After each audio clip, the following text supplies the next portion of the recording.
Terima kasih Bu Pimpinan dan Wakil Pimpinan serta seluruh anggota DPR RI. Jadi beberapa pertanyaan dari Pak Sony PDIP tadi ya alhamdulillah itu sebetulnya sama dengan kita. Jadi kalau secara umum saja barangkali bisa saya sampaikan begini. Izin Bu Ketua, tolong Pak Menteri agak dekat sedikit. Kayak kurang energi gitu loh, mau ngomongnya. Belum sarapan Pak. Siap. Jadi apa namanya? Saya bisa simpulkan bahwa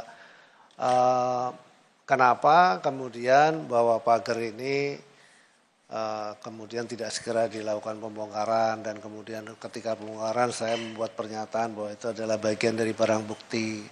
Ya saya berpikir bahwa harus ada edukasi yang baik, yang benar juga gitu. Sesuai dengan kewenangan dari Kementerian Kelautan Perikanan kan ada batasan-batasan ruang kewenangan. Jadi tidak menyeluruh juga gitu ya. Contoh misalnya kita kalau dianggap lalai misalnya kenapa itu sejak Agustus baru kemudian setelah rame-rame baru kita turun. Tapi paling tidak pada saat mulai rame itu KKP langsung hadir dan melakukan pengecekan secara administratif apakah ada pengajuan KKPRL ataukah mungkin sedang proses ataukah mungkin sudah dikeluarkan dan seterusnya.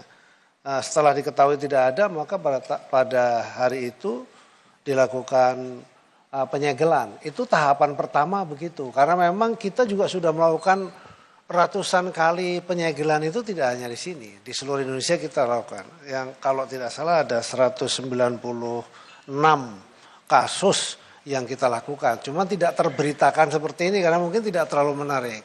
Ada misalnya di Batam itu reklamasi yang menghancurkan hutan mangrove itu juga kita tindak, kita segel dan padahal sudah ada KKPRL-nya tapi tidak sesuai begitu. Nah kita tidak bisa kemana-mana. Misalnya contoh begini, tiba-tiba lalu kemudian tiba-tiba dibongkar misalnya begitu. Jujur saja membongkarkan memang ada budgetnya juga. Lalu yang kedua nanti kalau kita dipertanyakan sama Bapak Ibu di sini itu budgetnya dari mana atau nanti jadi ketemuan BPK terus siapa yang tanggung jawab. Kan pusing juga kita. Lalu kemudian kalau belum ada keputusan karena nanti keputusannya itu kalau begitu ditemukan siapa yang memasang dan kemudian ketahuan selain denda juga dia harus membongkar. Begitu yang bersangkutan harus membongkar bukan kita yang bongkar gitu lah. Itu salah satu. Teman gimana ya netizen kan seperti tadi yang Bapak sampaikan di ujung sana mengatakan loh kok dibongkar dilarang kok nggak boleh. Padahal kan harus juga kita edukasi secara hukum. Kan negara ini kan bukan yang asal-asalan ada hukumnya juga begitu loh. Jadi siapa yang melakukan itu tanpa bertanggung jawab, kemudian kita harus meminta bertanggung jawab. Kalau sudah tidak ada buktinya kan sulit. Bisa bukti itu bisa melalui foto, bisa melalui video, ya bisa juga gitu. Tapi sekali lagi itu ada anggaran juga untuk melakukan itu semua. Oke, tapi kemudian kami menganggap bahwa kemarin secara bersama-sama, jadi kami berkoordinasi dengan Angkatan Laut, lalu kemudian kami menyatakan bahwa jangan hanya sendiri tetapi semua. Ada dari kepolisian juga, ada dari Bakamla, kemudian ada dari KPLP, ada dari kami, ada dari Menteri ATR karena kebetulan Menteri ATR juga di situ ada juga kasus sudah diterbitkan HGB saya nggak tahu di wilayah sebelah mana, itu nanti saya jelaskan soal itu. Dan alhamdulillah juga dihadiri oleh Ibu Pimpinan Komisi 4 dan Wakil Pimpinan Komisi 4. Jadi artinya nanti kalau ada pertanyaan kenapa gitu ya ini memang harus tuntutan masyarakat harus dibongkar. Nah itu artinya begitu. Kenapa kalau misalnya dipertanyakan ini anggarannya dari mana? Di sana pun ditanya kami oleh wartawan juga ditanya kami. Anggarannya dari mana Pak? Kami katakan patungan. Kami mengirim pasukan dari KKP ada 460-an. kemudian dari masyarakat nelayan juga 1.000 lebih ya, 1.100 kalau nggak salah. Terus 750 dari TNI Angkatan Laut. Dan hari ini masih berlangsung terus dan berjalan membersihkan itu.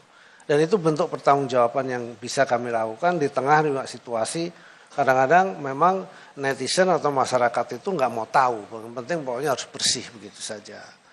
Ya itulah. Tapi ya sudah, memang itu yang harus menjadi hal yang harus saya hadapi dan pelan-pelan mudah-mudahan nanti semakin dipahami, masyarakat juga semakin paham. Terus kemudian yang kedua, soal kemudian ada HGP dan lain sebagainya. Sepengetahuan saya itu di laut itu tidak boleh ada HGP atau ada sertifikat. Bahkan seseorang yang memiliki sertifikat ketika tanahnya itu hilang terendam oleh laut, maka itu musnah. Jadi memang tidak ada. Nah, terhadap itu saya pasti tidak bisa menjawab. Tidak diperbolehkan menjawab kenapa itu lahir. Itu adalah ranahnya Menteri ATR BPN. Dan sudah dijawab oleh beliau. Kalau saya menjawab ke sana, salah itu.